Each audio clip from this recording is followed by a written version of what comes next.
नमस्कार বাইদেউসকল राज्य सरकारों तरफर पर संबादमेल जोगे राज्यर रंधनकर्मी सहायिकाসকলৰ दरमहा बृद्धिर ऊपर आज एट बृहৎ घोषणा करिছে।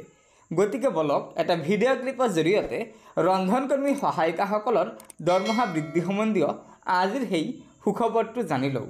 তাৰ আগতে আপোনালোকক এটা অনুৰোধ অনুগ্ৰহ কৰি লগৰ বান্ধৱীসকলক এই ভিডিঅ'টো শ্বেয়াৰ কৰি আজিৰ এই সুখবৰটো জনাই দিব।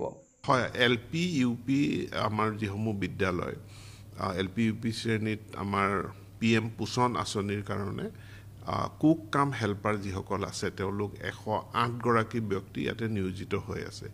বৰ্তমান সময়ত তেওঁলোকে আমাৰ কেন্দ্ৰীয় চৰকাৰৰ আঁচনিৰ অধীনত 1000 টকা আৰু অসম চৰকাৰৰ পৰা 500 টকাকে পায়। তেওঁলোকৰ এই মাননীটো বৃদ্ধি কৰাৰ কাৰণে তেওঁলোকে দাবী জনাই আহিছে আৰু অসম চৰকাৰে এটো খুব সক্ৰিয়ভাৱে বিবেচনা কৰি আছে।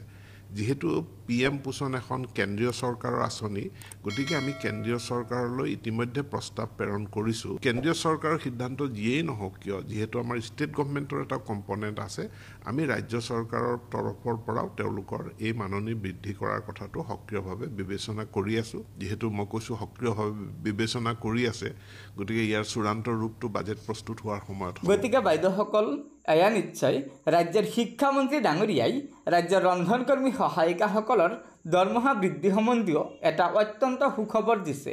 কিয়নো আগন্তুক বাজেটতে ৰাজ্যৰ ৰন্ধনকৰ্মী সহায়িকাসকলৰ দৰমহা বৃদ্ধি কৰা হ'ব বুলি আমাৰ শিক্ষামন্ত্ৰী ডাঙৰীয়াই জানিবলৈ দিছে।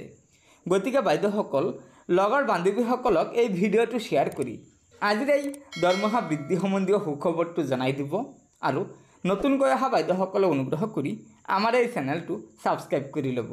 ধন্যবাদ। জয় আই অসম।